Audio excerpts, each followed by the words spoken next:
जय श्री कृष्ण दोस्तों, life style with God में आपका स्वागत है। दोस्तों, आज हम बात करेंगे राधा अष्टमी की। श्री कृष्ण जन्माष्टमी के ठीक 15 दिन के बाद राधा अष्टमी का पर्व मनाया जाता है। राधा रानी भगवान श्री कृष्ण से 11.5 महीने बड़ी थी। उन्होंने अपने जन्म के बाद अपनी आंखें तभी खोली जब भगवान श्री कृष्ण को अपने सामने देखा, यानी कि उन्होंने सबसे पहले भगवान श्री कृष्ण का ही दर्शन किया। ऐसा अद्भुत है हमारे राधा कृष्ण का प्रेम। इसीलिए तो जब जब भगवान श्री कृष्ण का नाम लिया गया हो, ऐसा कभी नहीं हुआ कि राधा रानी का नाम ना लिया गया हो। भगवान श्री कृष्ण के ज्यादातर भक्त राधे कृष्ण कहकर ही पुकारते हैं, क्योंकि ये दोनों नाम एक दूसरे के लिए ही बने हैं। आइए जानते हैं कि राधा जी कौन है। जो लोग राधा कृष्ण में भेद समझते हैं वो पूरी तरह से गलत हैं और पाप के भागी बनते हैं, क्योंकि राधा कृष्ण एक ही सिक्के के दो पहलू हैं। जी हाँ, राधा कृष्ण एक ही हैं। अगर आपको भगवान श्री कृष्ण की कृपा प्राप्त करनी है तो राधा जी की शरण में जाना होगा, और अगर राधा रानी की कृपा प्राप्त करनी है, उन्हें प्रसन्न करना है, तो भगवान श्री कृष्ण की शरण में जाना ही होगा। भाद्रपद मास के शुक्ल पक्ष की अष्टमी तिथि को बरसाने में राधा रानी का जन्म हुआ था। इनका जन्म भगवान श्री कृष्ण के साथ सृष्टि में प्रेम भाव को मजबूत करने के लिए हुआ था। राधा एक प्रेम भाव है जो कृष्ण की भक्ति से ही प्राप्त होता है। भगवान श्री कृष्ण की आराधना अगर आप करना चाहते हैं तो राधा रानी की आराधना परम आवश्यक है।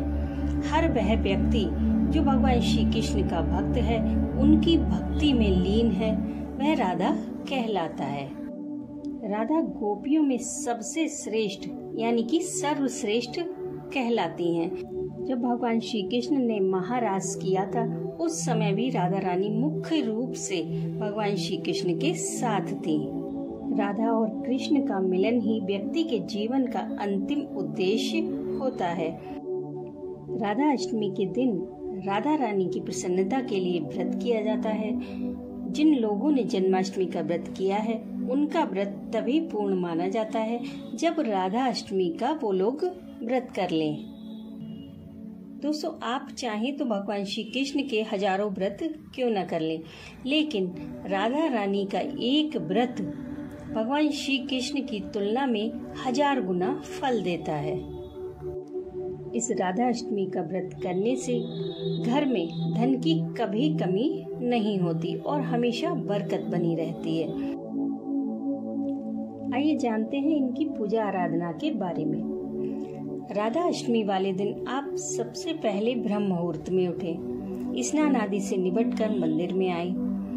इस दिन आप गंगा जल से स्नान करें, यानी कि पानी में थोड़ा सा गंगा जल मिला लें, क्योंकि हम कितनी भी कोशिश कर लें, हमारे अंदर कहीं ना कहीं निगेटिविटी आ ही जाती है। पानी में गंगा जल डालकर स्नान करने से आपके अंदर की निगेटिविटी, नकारात्मक ऊर्जा खत्म हो जाती है। फिर मंदिर में आकर राधा कृष्ण को पंचामृत से स्नान कराएं। स्नान आपको अकेले नहीं कराना है, राधा कृष्ण दोनों को ही कराना है, क्योंकि इस दिन राधा जी की अकेले पूजा नहीं की जाती है। राधा कृष्ण दोनों की साथ में पूजा की जाती है। अगर आपके पास राधा कृष्ण का विग्रह नहीं है तो आप अपने लड्डू गोपाल का श्रृंगार राधा रानी के रूप में कर सकते हैं और उसी विग्रह में दोनों का पूजन करें। इस दिन राधा रानी का खूब श्रृंगार करें, उन्हें नए नए वस्त्र आभूषण पहनाएं, खास करके उनके पैरों का श्रृंगार करें। पैरों में उनकी सुंदर सी पायल अवश्य पहनाएं और उसके बाद आप उनके पैरों को फूलों से ढक दें। अब आपको इनके चरणों का दर्शन अभी नहीं, पूजा के बाद करना है। उसके बाद राधा कृष्ण का एक साथ पूजन करें, कुमकुम चंदन चढ़ाएं, पुष्प चढ़ाएं, भोग प्रसाद अर्पित करें। जिस प्रकार आपने जन्माष्टमी की पूजा की, उसी प्रकार से राधा अष्टमी की पूजा करें। पूजा के बाद दोनों की आरती अवश्य करें। दोस्तों, अगर आपकी पूजा में थोड़ी बहुत भी कमी रह जाती है तो वह आरती से पूरी हो जाती है, इसलिए पूजा के बाद आरती अवश्य करें। दोस्तों, आइए अब जानते हैं उपाय के बारे में कि इस दिन हम राधा अष्टमी पर हम कौन सा उपाय कर सकते हैं। जैसा कि मैंने आपको पहले ही बताया था कि राधा रानी को प्रसन्न करना है तो भगवान श्री कृष्ण को प्रसन्न करना होगा। इस दिन आप किसी भी मंदिर में जाकर, आप अपने पड़ोस में किसी भी मंदिर में चले जाएं जहां पर युगल सरकार विराजित हो। मंदिर में जाकर आपको भगवान श्री कृष्ण को पीले फूलों की माला समर्पित करनी है, यानी कि पीले फूलों की माला उनको पहनानी है।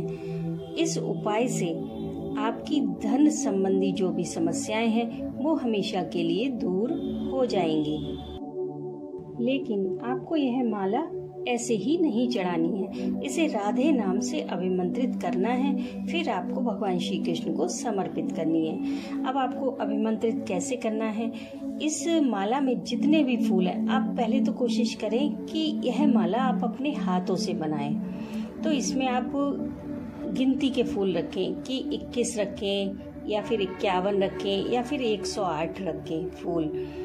अगर आप ऐसा नहीं कर सकते हैं तो आप मार्केट से भी ले सकते हैं, लेकिन जितने भी फूल हैं आपको उन सब को छूकर राधे नाम बोलना है।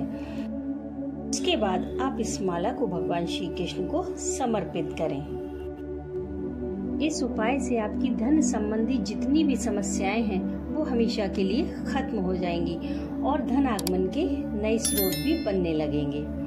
तो जानते हैं आप दूसरे उपाय के बारे में। अगर आपके जीवन में, दाम्पत्य जीवन में कोई क्लेश है या फिर आपकी अपने पति से या आपकी पत्नी से नहीं बन रही है या आपस में प्रेम भाव की कमी है, तब आप भगवान श्री कृष्ण और राधा की एक साथ फोटो अपने बेडरूम में लगाएं। वैसे तो बेडरूम में भगवान की फोटो लगाना अलाउड नहीं है, लेकिन राधा कृष्ण की फोटो आप लगा सकते हैं और ऐसी जगह लगाएं कि जहां से आपकी दृष्टि सदैव उन पर बनी रहे। धीरे धीरे आपके बीच जो मतभेद हैं, जो भी आपके बीच कलह चल रही है, वो पूरी तरह से समाप्त हो जाएगी। तो दोस्तों, आप इन उपायों को आजमाएं, आपके जीवन की सभी समस्याएं अपने आप खत्म हो जाएंगी। वैसे तो अगर आप राधा अष्टमी का व्रत करते हैं तो आपकी शारीरिक, मानसिक और आर्थिक परेशानियां अपने आप ही खत्म हो जाती हैं, लेकिन अगर आप यह उपाय करेंगे तो आपको अधिक लाभ होगा। तो दोस्तों, राधा अष्टमी की ढेरों शुभकामनाओं के साथ मैं मिलती हूँ आपसे नेक्स्ट वीडियो में। तब तक के लिए राधे राधे।